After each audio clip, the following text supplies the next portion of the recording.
नमस्कार, मी Ashwini Bhide, managing director of Mumbai metro rail corporation. काल 26 मेला सकाळी 9:30 ते 10:30च्या दरम्यान मुंबईमध्ये जो अतिवृष्टी झाली आणि एका तासामध्ये जवळजवळ 90 मिलीमीटरचा पाऊस पडला, त्याच्यामुळे मुंबई मेट्रो लाईन 3 या भूमिगत मेट्रोच्या आचार्य अत्रे चौक या स्थानकामध्ये पाणी शिरलं। त्याची दृश्य प्रसारमाध्यमांनी प्रसारित केली। ती पाहिल्यामुळे लोकांच्या मनात थोडीशी भीती आणि शंका निर्माण झाली असू शकते। त्यामुळे त्या संदर्भातील वस्तुस्थिती सांगण्यासाठी मी आपल्या समोर आहे। मुंबई मेट्रो लाईन 3 या भूमिगत मेट्रोचा 22 किलोमीटरची लाईन आपण कमिशन केलेली आहे। त्याच्यामध्ये 16 स्थानकं आहेत आणि गेले काही दिवस दररोज 45 ते 50 हजार लोक या लाईनवरून प्रवास करतात। त्यापैकी सर्वात शेवटचं दक्षिणेकडचं जे आचार्य अत्रे चौक स्थानक आहे ते कमिशन करत असताना त्याच्या एकूण 6 एंट्री एक्झिट्सपैकी आपण 2 एंट्री एक्झिट्सचा कमिशन झालेले आहेत। उरलेल्या 3 एंट्री एक्झिटचं काम अजूनही तिथे चालू आहे आणि ते काम पूर्ण होण्यासाठी 2 ते 3 महिन्यांचा कालावधी लागणार आहे।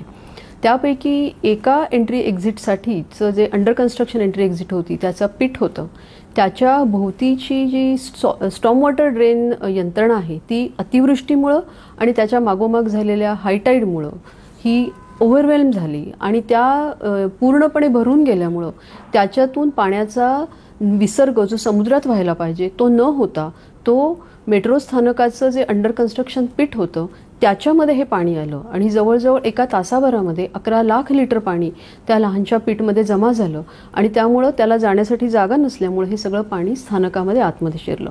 या स्थानकाच्या एंट्रीचं कन्स्ट्रक्शनचं काम चालू असल्यामुळे त्याच्या बाहेर एक बंडवॉल तयार करून आम्ही निरोधन यंत्रणा ठेवलेली होती, परंतु त्यामध्ये इतकं पाणी वाहून थोपवण्याची क्षमता त्याच्यामध्ये नव्हती। त्यामुळे हे सगळं पाणी त्या बंडवॉलवरून स्थानकामध्ये गेलं आणि प्लॅटफॉर्म आणि कॉन्कोर्स या सगळ्या ठिकाणी ते पाणी गेलं। हे झाल्याबरोबर तात्काळ तिथल्या आपत्कालीन यंत्रणा जी होती ती कामाला लागली। स्थानकामध्ये असलेल्या काही लोकांना बाहेर काढण्यात आलं। इतर जे काही SOPs होत्या अशा परिस्थितीमध्ये करायच्या त्याचंही पालन काटेकोरपणे केलं गेलं। स्थानकाचं ऑपरेशन तात्काळ थांबवण्यात आलं आणि मेट्रो मार्ग हा त्याच्या आधीच्या स्थानकापर्यंत म्हणजे JVLR पासून RAJVLR पासून ते वरळीपर्यंत फक्त चालू ठेवण्यात आला। तथापि या मेट्रोला त्याचं रिव्हर्स करण्याची जी फॅसिलिटी आहे ती आचार्य अत्रे चौक स्थानकाच्या पलीकडे आहे। टनेलमध्ये ट्रॅकमध्ये पाणी नसल्यामुळं ह्या ट्रेन्स पुढेपर्यंत जाऊन तिथून टर्न बॅक करून हे जी मेट्रोचं कार्यवहन होतं ते तसंच चालू राहिलं आणि कालसुद्धा जवळजवळ 40,000 लोकांनी प्रवास केला। ही एक कधीतरी घडणारी अशा प्रकारची घटना होती आणि अतिवृष्टीमुळं आणि कमी कालावधीमध्ये झालेल्या खूप जास्त संततधार पावसामुळं आणि मेट्रो स्थानकाच्या एका या एंट्रीचं काम अद्यापही चालू असल्यामुळं त्याच्यामधून हे पाणी आत आलं। तथापि त्याच्याबद्दलची योग्य ती दक्षता त्वरित घेण्यात आली। अशी घटना पुढे होऊ नये म्हणून एक कायमस्वरूपी यंत्रणासुद्धा तिथे निर्माण करण्यात येत आहे आणि हे स्थानक आम्ही आत्ता सध्या जे बंद आहे ते पुढच्या 1-2 दिवसामध्ये आपण पुन्हा कार्यान्वित करत आहोत।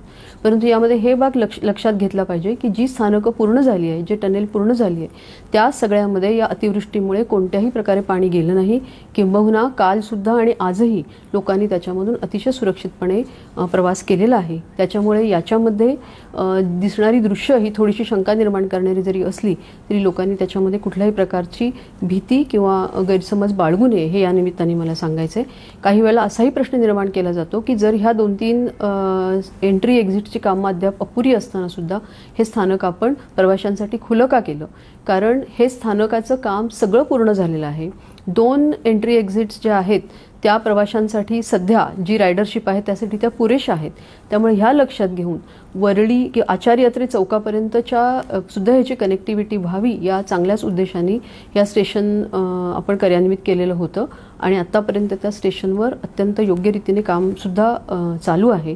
यामध्ये पुरेशा अशा प्रकारच्या घटना पुन्हा घडली तर त्यासाठीच्या पुरेशी दक्षता घेऊन या उर्वरित हे जे स्थानक आहे ते पुन्हा आम्ही कार्यान्वित करणार आहोत आणि स्थानकाचं राहिलेलं काम जे आहे जे एंट्री एक्झिटचं ते पुढच्या 2 ते 3 महिन्यामध्ये पूर्ण करून त्यासुद्धा आम्ही प्रवाशांच्या सोयीमध्ये आणणार आहोत। तर ही यंत्रणा अतिशय सुरक्षित आहे याची या निमित्ताने मी ग्वाही देऊ इच्छिते आणि बाकी सर्व उरलेले जो काही मार्गिका आहे ती अत्यंत सुरक्षितपणे आणि नियमितपणे त्याचं कार्यवहन चालू आहे हे या निमित्ताने लोकांपर्यंत पोहोचवू इच्छिते।